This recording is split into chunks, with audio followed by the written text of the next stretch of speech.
Welcome back to another weekly episode. We are Two Nerds with Mics, and let's get into it. This week, we had the surprise scary Apple event on Monday where Scary fast. I have a funny story about that after we talk about the Apple thing. But so yeah, we got scary fast, a haunting tale in Cupertino of the new M3 chips, and overall, yeah, I mean, it's pretty much what we expected and we kind of predicted last week is just improved in performance, 3 nanometer. That's impressive. That's really impressive. Honestly, it's a pretty impressive chip. And really, I think the most exciting part of that was the Space Black, but only on the 2 Pro models. Or the two, was it 16-inch or 15-inch now? 14 and 16-inch. But it's only on the 16s, I think. I think so. Or with the special chip. I don't know. So only certain models, very Apple to, singular out. I have the expensive model, but just, it's still a good looking color. I mean, space gray for years, but yeah, to me, my thoughts, just very short event. It was done quickly, which I appreciated. It's nice to see an iMac refresh, but still no 27-inch. But pretty impressive. Kind of makes me want to hold off on getting the M2 upgrade on a Mac Studio. But what are your thoughts, man? Like you said, we called it. Knew it was going to be about the M3 chipsets. I was surprised that we didn't get an M3 Ultra, that the M2 Ultra is still the big boy of at least kind of like the max performance. But the M3 ain't nothing to slouch about. I think for me, the most interesting part, we talked about the 3 nanometers. I think to me, the most interesting part is that they're introducing ray tracing and doing a kind of getting into graphical performance and GPU performance. Apple's not really known for that. Yeah, they can push some gorgeous displays, especially with their Retina, and then just some of their external displays like the XDR display is downright beautiful. But to kind of see them actually start getting into PC, like to get into gaming possibly, that is going to be, I think that's really going to push them over the edge of we're going to be able to get the other people that probably have been like borderline on a Mac. Now you're going to get the gaming community involved. Like you're going to sell a lot more devices. So also I like the fact that, you can now max out. If you get the big boy 16-inch M3 Max, you can get up to 28 gig of RAM, which is very, very impressive for a laptop. Used to be their cutoff was 96 gigs. So the fact that you can add on up to 128, that's crazy. So, and you were right. The Space Black is only available. It's available on all 16-inch models, but it's only available on the M3 Pro and up of the 14-inch model. So you can't get it on the just M3 chipset. You had to get a minimum of an M3 Pro to get the Space Black. And then lastly, the iMac. I was kind of disappointed that they didn't create like an Uber iMac. Don't get me wrong. It needed a refresh. The current iMac that was on sale, you could only get the M1 chipset. So they didn't even do an M2 for that one. So kind of made sense that, hey, we need to upgrade this and we'll give it the M3 treatment. But I'm really excited just to see the computing power of this M3. I have an M1 Max, and this laptop is dumb powerful. It's just really stupid how powerful this laptop is. But the other thing that I think is super impressive, so I have really great battery life on my M1. I can run it full bore all day off battery, and by the end of the day, I'm probably down to about 30% or so. If I'm lucky. These new ones are going to have 22 hours of battery life. Like that is, for a laptop, that is stellar. So, especially if you can run full bore 22 hours, like, come on, man. But no, I really liked it. It was a quick event. They just hit all the important stuff. They didn't overwhelm you with information, but I guess there was some speculation that people were waiting for. It looks like some people were waiting for a smaller MacBook Pro, a 13-inch model. And some users were expecting the announcement of USB-C Magic Mice, Magic Trackpad, Magic Keyboard, and those weren't there. So I think they'll come. Obviously, Apple's going to create their own ecosystem of USB-C devices. So I think it's right around the corner because, the iPad is USB-C, MacBooks are USB-C, and now the iPhone is USB-C. So it only makes sense that you make all your peripherals USB-C. So we'll see what happens. But yeah, it was a super quick event. I kind of liked how it just came out of nowhere. I really liked that spontaneity of Apple. And the fact that, we had already had a release of MacBook Pros for M2s and stuff back in January, and they're just like, oh yeah, we're gonna hit you with M3s now. It's just like they're starting to crank out these chipsets, man, and each chipset is just getting better and better. So, it's an exciting time for Apple for sure. So I did read something where the top laptop maxed out with the M3 or the M3 Max, I think that's the top one, is just as fast as their fastest desktop currently. Like, that's insane. Like, so you have a MacBook Pro that can go head to head with, I would imagine, the Mac Pro, chip wise, Right. speed wise, not necessarily like all the stuff you can put in the Mac Pro, but that's insane. And as somebody who does audio, I mean, video, yeah, you want a lot of RAM, so to render things and whatnot. But like, again, why would you take your laptop anywhere to do video? That just seems weird. Like, you'd want a desktop. You want something stable and with all your peripherals hooked up, all your backups. And so, yeah, it's way overkill, but the 128 is quite insane. But to touch on the gaming, I said, that's biggest people's argument. People are Windows people always argue, like gaming. I'm like, yeah, but I have other stuff for that. Apple's just, if they can cross into the gaming and get developers to make those games, then yeah, people would think differently, because yeah, you can't really compete with these chips. They're insane. So yeah, I think that's just their last stronghold to overcome, is just to convert, people. If you can do that on a laptop, on a MacBook, then you're not going to sit there and try to build this PC with all these parts. And what I mean? It just seems easy to be like, done. To touch on that, like, do you think if Apple breaks into the gaming like we think they're going to, and right now with our big boy PCs, like almost every year there's new upgrades, and you almost have to just rebuild your PC almost every year to stay on top of the current.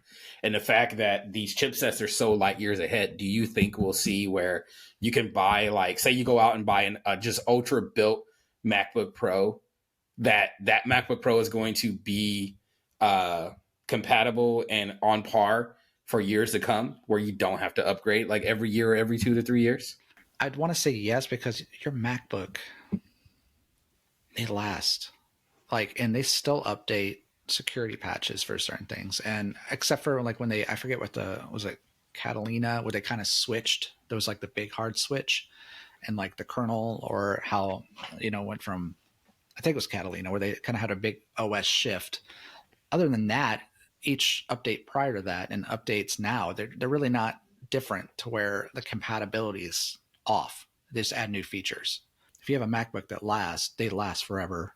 They work. They're updated. Yeah, you can sit there and run it for 6 years. I'd say I'm going to throw 6 years out there. It's going to last you, and it can run the games without issues. And I would agree with that. But I still want to throw this out here, and I've had this theory for a long time, partially from other things and some Ted Lasso. I think it was Ted Lasso. But I still think there's going to be a partnership with Apple and Sony. You really think so? I forgot what show it is. I'll have to bring this up once I remember what it was. But I've had this theory for quite a while. But yeah, and then the scary event they always show a PlayStation controller. And I also know, because they're competitors, obviously, Xbox, but it's always PlayStation. But then there's other hints elsewhere, where there's this television show where they joked about a Sony phone and an iPhone, and it was a Sony movie production. And so they made fun of their own phone comparatively to an iPhone. I forget what it was. But yeah, there's just all these little hints. But that's like a complete, you've heard it first from me. I just wanted to throw that out there. Because then I think you'd have the partnership of gaming, especially with all this buying out stuff. It would be really interesting to have that powerhouse behind Sony. Just a thought. That'd be interesting, because I think right now, and you could correct me if I'm wrong, I think Sony makes their chipsets for their... Do they make their chipsets for their consoles, or are they outsourcing that?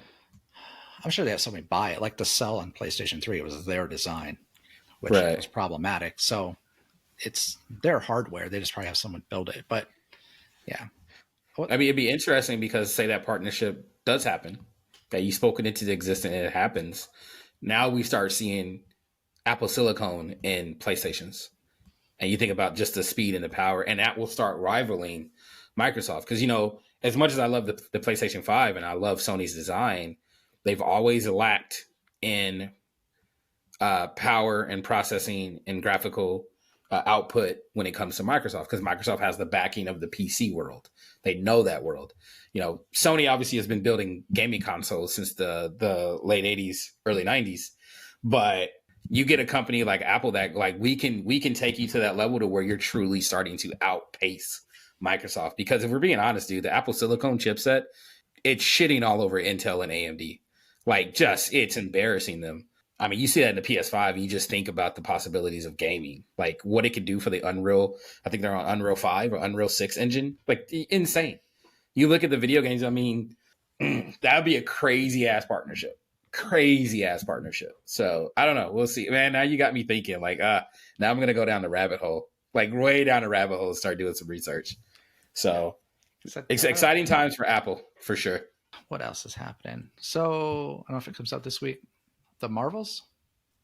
I think it comes out next weekend. So not this weekend, but next weekend. I have no idea date. It's in November. I'll let you go first on this. What are your thoughts on your predictions on that one?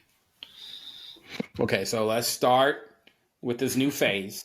So far, I've been a little disappointed in the newest phase of Marvel. Ant-Man was good, but it kind of fell flat, especially the ending. The ending, I was like, that was kind of weak. I understood what you did. I understood why you did it that way, but I was just like, Black Panther, I had so much hope for that movie. It was good, but it did not capture me like the first one did. The first one was just so, that movie gets me every time I watch it. And it had his moments. I thought Namor was dope as hell, but then he kind of turned into a bitch at the end of the movie. I was like, what happened? You were a badass. Like, yeah. So it kind of let me down. I did love who was Black Panther, just in case anybody hasn't seen it. I did love who was Black Panther. I thought that was really cool. But I love the setup at the end credit scene. I was like, that was great. That was badass. Other than that, I'm trying to remember. Oh, Spider-Man No Way Home. Hands down, one of the best movies I've ever seen. Goddamn. Like, to bring all the Spider-Men together. Because that was like the true passing of the torch for the fate. And I just bringing the Spider-Mans back and the villains. And I mean, dude, it hit me all in the fields. Like, it was a great cinematic experience.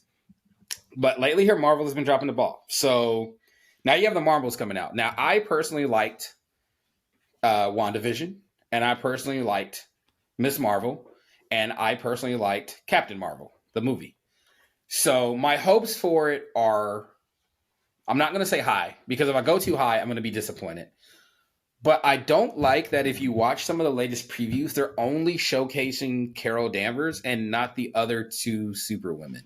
And I'm like, okay, who are we marketing this for then? Like, if it's supposed to be about all three of them coming together to save the world, why is Carol Danvers the one getting all the screen time right now in the trailer? Are you just trying to not show them too much? Like, so I'm going to go into it with an open mind. I will say my expectation is like a 5 out of 10 on greatness. So, you know, I think it'll be a good watch. I think it'll keep pushing the storyline of, you know, Marvel's new phase, but they really gotta step it up, because they kind of wowed us with the first 4 phases. Like, what we saw with the Avengers saga was some of the best cinematic that we've probably ever seen in movies outside of like the one-offs, you know, Avatar, Terminator 2, Titanic, things like everything from James Cameron, obviously, and like Peter Jackson's epic with Lord of the Rings and George Lucas with Star Wars. Like, really, the Marvel Cinematic Universe is up on that par. So, but I think you've built our expectations so high that this new phase is just not grabbing us like the other ones did. That's just my personal opinion. That's my opinion. No, I would agree. I've been disappointed. And I know you haven't watched Loki, but I'd be curious on your take when you ever get caught up. Definitely talk about it, because that one's probably just as weird as the first season. So you're just like, yeah, the first one was super weird. And with everything else that's going on, I'm like, what the hell is going on in general with the universe? It's almost like I need to like map it out, and the shit's getting weird. But kind of touch on that before, in my opinion of it. I still think they kind of did Brie Larson dirty. She didn't have a role. You have this she's powerful. Captain Marvel's powerful as One of the hell. most powerful beings in the Marvel So it's universe. like, oh, we can't really bring her in. We got you. Hey, sign a contract. We'll bring you in a little bit. You give you one movie, and you have these small ass roles. So it's been, I don't know how many years since Captain Marvel came out. I feel like it's been, 2018, I think 2018 or 2019, actually. yeah. It's like, so you don't really give her. You have this big award winning actress, and who's really good at other stuff, which her new show is awesome on Apple TV, by the way. Um, so a fantastic actress, and then she's doing these. She's got this awesome role, and she's not. It kind of, like I said, it did her dirty. So I feel like you have to kind of highlight it. It's these three people. Like, you need to give her screen time. You've kind of have not given her that. And but like me, like I'm a Miss Marvel comic book fan. I love that character. And I love the actress who did the show. I'm not crazy about her power origins in the show compared to the comics, because she was an Inhuman. So I just like the comics better. But then again, I don't know what they're doing with these characters. I have no idea if they're going to kill her off. But I am excited to see, because Miss Marvel, when she first got her powers in the comics, like she loved Carol Danvers. She was obsessed with That her. was her So idol. she Yeah. she turned into Captain Marvel and saved this girl from drowning. And so I do like the little nods to the little Easter eggs in the show to that. So I think it's going to be very Marvel formula. Mhm. It's just going to be kind of the same story. I don't have a lot of faith. Visually, yeah, it's going to be up there. It's going to be fun. Will the chemistry work between the three? Because I can't really tell how that works. You see the different trailers, but I'm excited. Like I said, I like Brie Larson. I like Captain Marvel's character. I like Miss Marvel, uh, and see all the different powers. I feel like they're going to spend the first chunk of the movie just switching places and building up the story, and then like going to the last 30 minutes is action, and then that's the end of the movie. And I'm so tired of that, because I just watched Infinity War. It's like nonstop, like just all the way through of just action and story. It's, again, fantastic. It doesn't let you down. You don't have a moment to be like, oh, I'm gonna go grab some popcorn. It's just like, Yeah, there's okay, no it's lull. just No it's lull. just Yeah. going. So yeah, they need to get something back on track. And I don't know what's going on with Loki and how that ties in. But on that note, I hated Secret Invasion. But was that the Sam Jackson show that was on before Loki? Yeah. I heard that didn't do too well. Like, I saw the previews and I was just like, I'm not even excited to watch this. And I watch everything Marvel and I haven't watched it yet because I was just like, this doesn't seem good. No, and then I don't like what they did with certain characters, and it's like, you have Sam Jackson, he finally gets his own. Yeah, I Thing, think and they you'd kind be of ruined it. super disappointed. So yeah, they have not come out with anything like that's just on the level of where you should be at this time. Again, I don't even know. They're off on another planet, crap, except for some of the openings where they're shifting bodies or places. But so I don't think it's even gonna. We might get an Easter egg that ties it in, but I don't feel like it's gonna fill any gaps for us that will get us excited about the next one. So we'll see. We'll touch base on it. Yeah, I'm gonna watch Secret Invasion before I go see it, just because Secret Invasion ties into this, obviously. But yeah, I just, man, the the Marvel shows, they started off good. Like, I loved What If. I thought What If was fucking brilliant. I loved Hawkeye. I thought Hawkeye was Good, amazing. I did like what was the other one? The big one around that time, not Loki. WandaVision. It was a little confusing, but I like how they wrapped it up in the end. But also, I just did not like how they made Wanda evil. Like, I understand she's a Scarlet Witch, and she's one of the most powerful beings outside of Captain Marvel. But I was just like, I don't know. I did not like that story angle. I was a little turned off by that. There was another show in there outside of Loki. Was it Captain America and the Winter Soldier? Or no, The Falcon and the Winter Soldier. I actually liked that show. A lot of people didn't. I liked it because I like Anthony Mackie as Captain America, and I love the dude that plays Bucky and the Winter Soldier. I can't think of his real name. Sebastian Stan.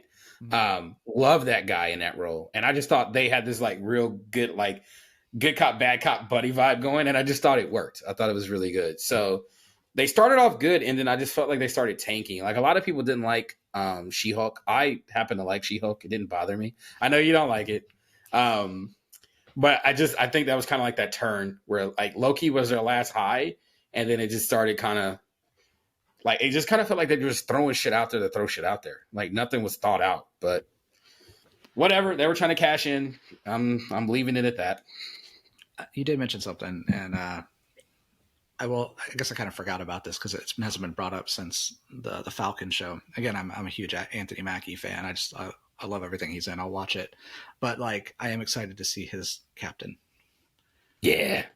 So let's get there. Let's get back to some like that outfit he had at the end of the. Yeah, that was weird. It's kind of strange, but yeah, I'm excited. I'm excited to see him play that part and then get that role. So like I'm ready for that point to hit. Get back to that action type stuff. The seriousness. I mean, the show was kind of serious. It had some dark moments. Oh, that show has some dark ass moments. Yeah, it just threw me off. But yeah, so I'm excited to see Mackie, take that helm for sure. Agreed. I think it's gonna be a good time. So Marvel kick ass. We're counting on you. Right. Get us back to the glory days. And so then lastly tonight, well, not lastly, but another thing we want to talk about tonight. So as you know, we're huge video game nerds. We love video games. We have probably every console you can imagine. We've played every console you can imagine. We both have gaming computers. I mean, we're old. I mean, yeah, you name it, we love it. But I came across a really interesting article from Kotaku that said, is 2023 the best year for games in a while? And they actually put in parentheses, maybe ever. Now, I won't say ever because you'll never beat the classics. The first time we played Mario, that was life-changing. The first time we played Super Mario World on the SNES, life-changing. The first time you play Sonic, so you can't say ever. But in a while, I'll definitely give them that. Like this year, I've been more excited for video games than I have been in a while. So let's start off with some of the big ones that dropped this year. Spider-Man 2, which, as you know, me and Joe, we got the special edition, limited edition PS5s for. Game is phenomenal. I haven't had a dull moment in the game. Like, even just doing the crime stuff, I'm having fun with that because you're fighting different types of crime people. It's not like all the same thing. Like, as you go to different pockets of the city, you're getting different crime syndicates. And I was like, that is cool as hell. And then just the bosses that we get to fight and we're interacting with. And, man, the sequence I just played of the prison. Nope. Oh, my God. I got done playing it. My palms are sweaty. My heart's elevated. I'm like, what the fuck just happened? Like that was a great playthrough. And we're talking, this is within, the first like 3 hours of the game and you're getting action like this. So I can't even imagine what the game is going to be like when you start getting into the big antagonists. Like, dude. But you had Legend of Zelda, Tears of the Kingdom. Legend of Zelda is one of those games where I think no matter what you're doing, where you are, you're always going to pay attention when it drops because Legend of Zelda has been going strong for so long. It's up there with Mario, Metroid, stuff like that. And Tears of the Kingdom, everybody was blown away with the game. I haven't played it yet. I've played, what was the one before Tears of the Kingdom? Breath of the Wild? Yeah, Breath of the Wild. Yeah. One of the best Zelda games I've ever played in my life. Like, what was the one on 64? Ocarina of Time is my favorite Zelda game of all time. Breath of the Wild it's right there. So the fact that they came out with Tears of the Kingdom and just killed it again, phenomenal. But then you had, let's get into some of the more flagship titles. You had Cyberpunk. Cyberpunk had a lot of issues, but they seemed to work out those issues and it kind of got better. But then you had Diablo 4 and Starfield. Diablo 4, probably one of the most anticipated games of all time. And that game has been insane. I mean, the characters are crazy. The bosses are crazy. The scale is crazy. Me and my wife are only we're barely done with Act 1. And we've already have 30 hours in the game. And I'm like, holy shit. This game is huge. But then you had Starfield. Bethesda makes some of the most engaging storyline games you can imagine. And if you don't know who the Bethesda is, they're the ones behind Fallout and what was the other big flagship they had? Elder Scrolls. Elder Scrolls. So, story is very important to Bethesda. And so far, Starfield has been killing it. I haven't played it yet. I really want to get it. But I've heard that it's such a long game that, like, like when you play it, you want to play it. So I don't want to invest in it yet. But then we had a new Forza drop, an actual true Forza, like a Forza Motorsports. We had a two fighter, Street Fighter 6, and a re-release of Mortal Kombat 1. Both of them are killing it. So I personally think that this has been a really great year for video games. We had Alan Wake 2 just drop. Alan Wake is one of my favorite video games of all time. Now we just had the second one, and everybody said the second one's even better than the first. So I can't wait to play that. But I definitely. Oh, and then we had Baldur's Gate. I forgot about Baldur's Gate. People went crazy with that game for like a month straight. Any video game news was about Baldur's Gate. So, me personally, I definitely feel like 2023 has not disappointed in the video game world. Obviously, I just kind of talked about all the flagships, but like, tell me what you're thinking about the video game world this year so far. Like, I think they've been killing it. What do you think? It's a good year. Oh. I'm not saying there's not a lack of great titles. There's a lot of really good titles and a lot of good remakes, but we've had a lot of good years. We had the God of War years, fair enough, the Uncharted years, the Last of Us years, and I feel like we got another Diablo, we have another Alan Wake, we have another Forza, we have another Spider-Man, we have another Zelda. So I mean, yeah, they're great titles, but they're not like those originals. New, holy shit, this is something fresh. So yeah, great titles, but there's a lot of just Starfield. I don't want to talk about Bethesda. I'm still mad. I will always be okay, mad. Fair enough. But I'll get into Starfield. I feel like they use the same damn, I don't know if they use a new engine or not, but like I feel like every Bethesda game, and I accept this because I love the games, are glitchy as shit. And people are already like finding ways to just get a shit ton of money in the game by glitching out certain things. They have to patch. Bethesda is always patching. So, yeah, I mean, it probably looks really good, but at the same time, yeah, I mean, I'll give them that. It's an original title, but again, it's nothing original. We've had space games. We've had Mass Effect. We've had new Star Wars games that are really good. We've had there's a bunch of already space operas and stuff of that nature that are Dead Space. There. I need to replay that remake, but yeah, one of my favorite horror games ever is Dead Space 1. But yeah, like there's a lot. So is it original? No, you're in space. It's Fallout in space. So, which is still cool. I'm not discrediting that at all. But yeah, it's a year of other titles. And yeah, so Zelda I didn't get for a really long time. Right, because I didn't have a Switch. But Breath of the Wild, awesome. It took me a while to get into it. I'm like, I don't know. But yeah, fantastic. But I have my own qualms about Zelda. It's just like the game that I don't understand the timeline. It's like, oh, now we just have Ganondorf, and then we have a different version of him, and then we have a man. No, he's a beast, but now we're in a different timeline. So like, there's no real fluidness to Zelda. And me, I like story. Like if you go through God of War 1 to Ragnarok, it flows.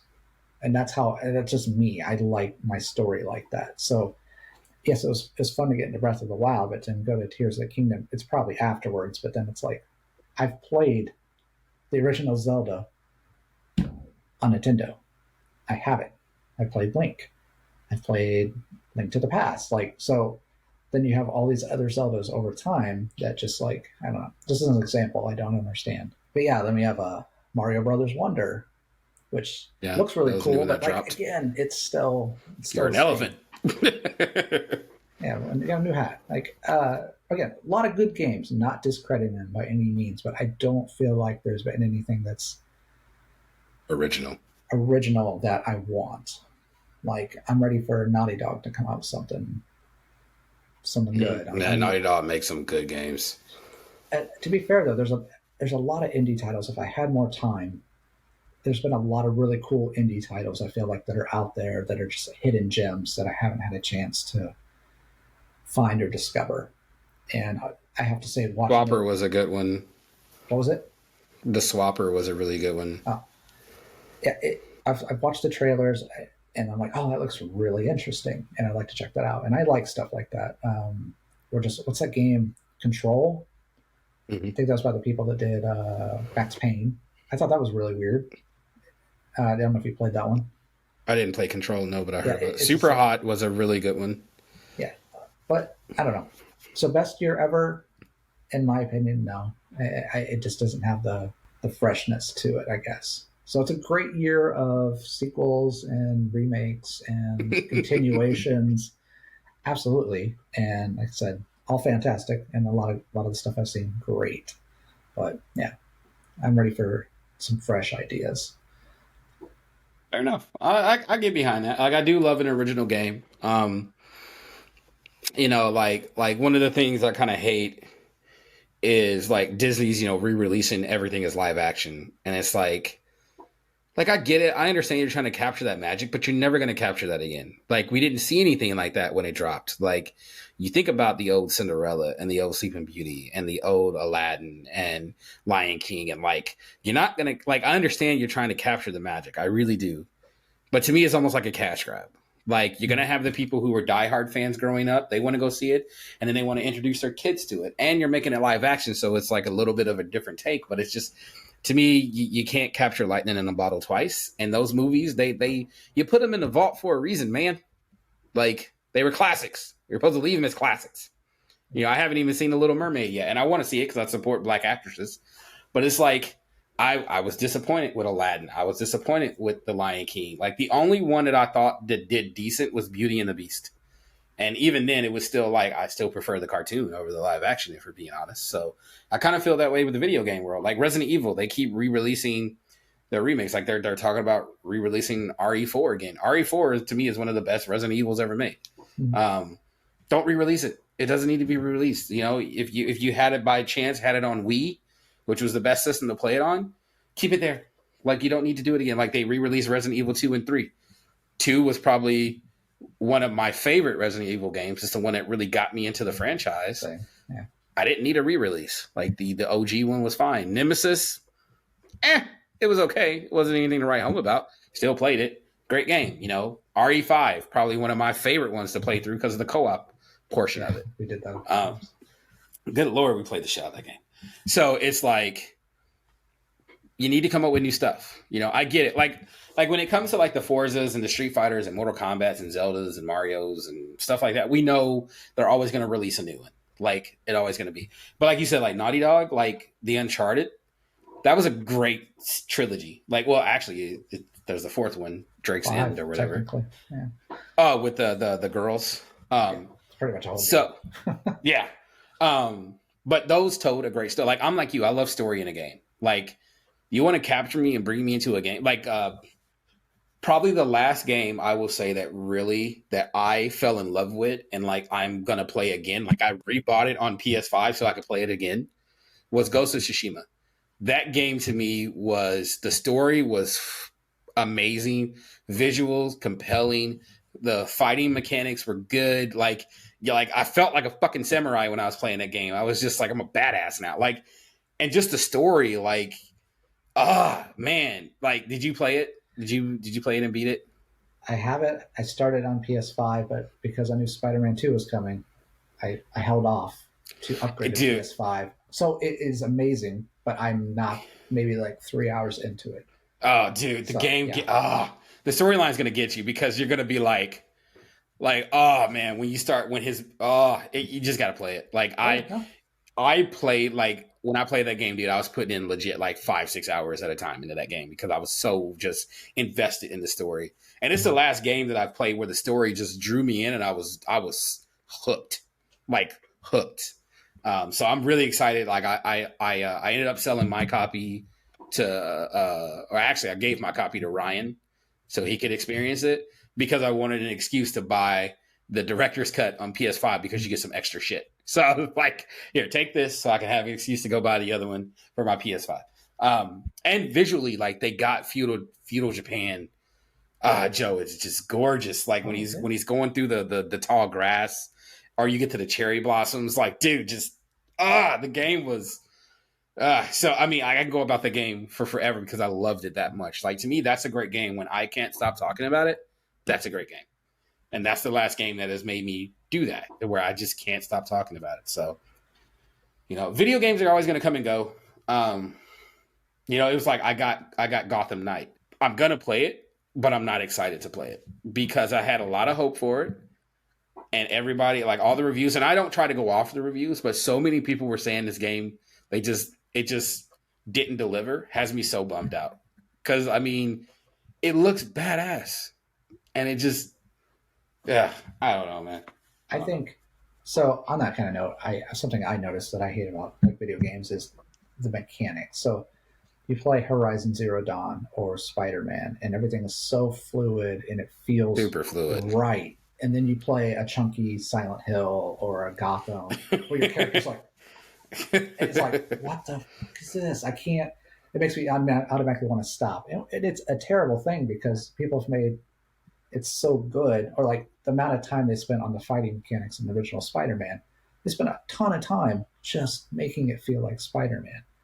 And when you spend that much time on something, it kind of ruins the feel of a not so on par game because it's like, oh, I can't do this. But yeah, there's something interesting that I find with that.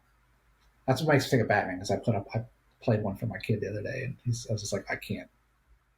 Like they try to capture it in the Arkham series, so like the what was it, Arkham Asylum, Arkham City, and Arkham Knight. Mm-hmm.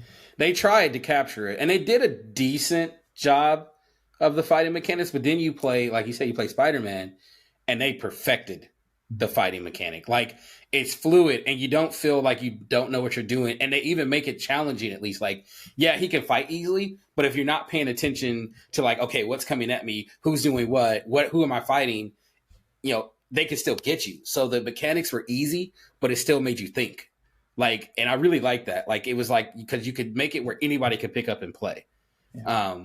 But like you said, it's just super fluid, and the same with Horizon Zero Dawn. So I definitely feel like the more flagship games are the more richness in games. Like it's going to obviously sway you and make you look at other games differently. Like this isn't that good. Like you're still going to enjoy the game, but you're going to critique it more. Yeah. And it's unfortunate, but it's the way of video gaming. Like if you don't take the time to put in the proper coding, you're going to release crap ass games. Like prime example, King Kong Skull Island just dropped. That game is getting murdered in the reviews because the devs came out and said we had no budget, and they told us we had 1 year to develop this game. And that's why it looks like shit, because they didn't have the budget and they didn't take the proper time to truly code the game like it should.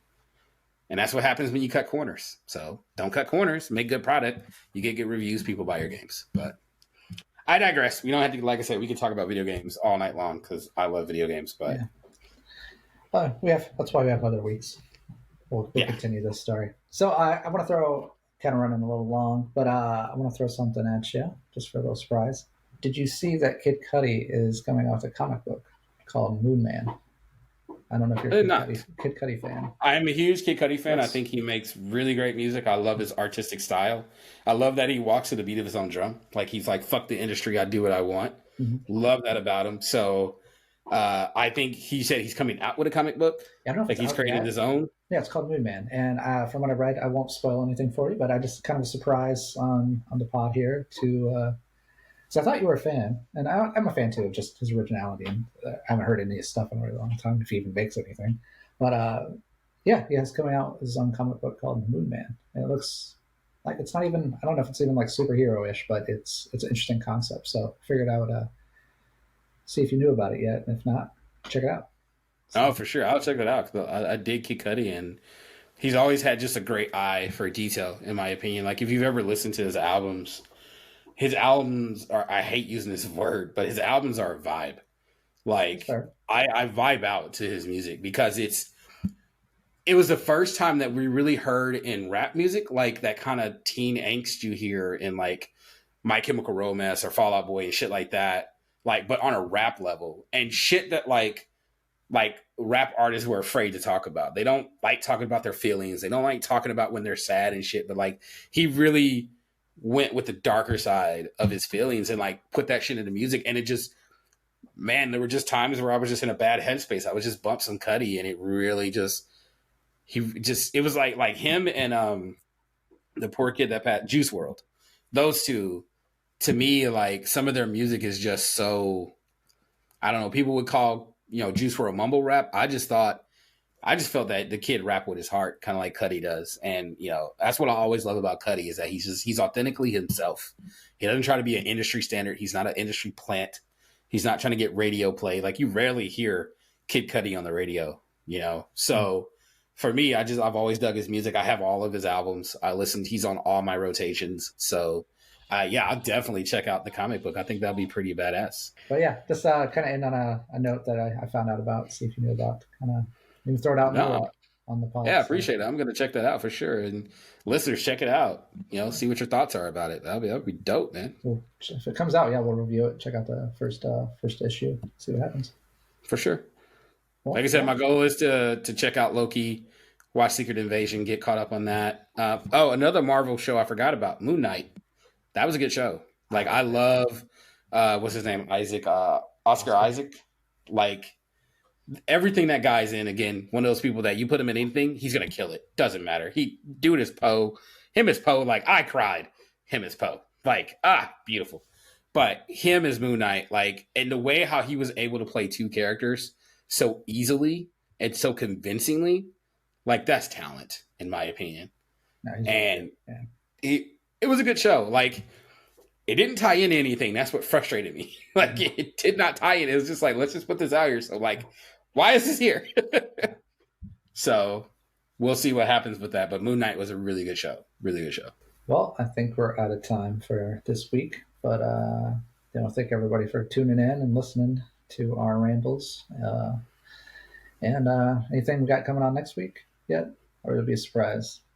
I think it'll be a surprise. There's stuff that's nerding out every week. I definitely think we need to do at some point a spoiler warning Spider-Man so we can really talk about it because you're holding me back that I can't talk about the goddamn game, and I really want to. Yeah, I haven't played it in like a week, but yeah.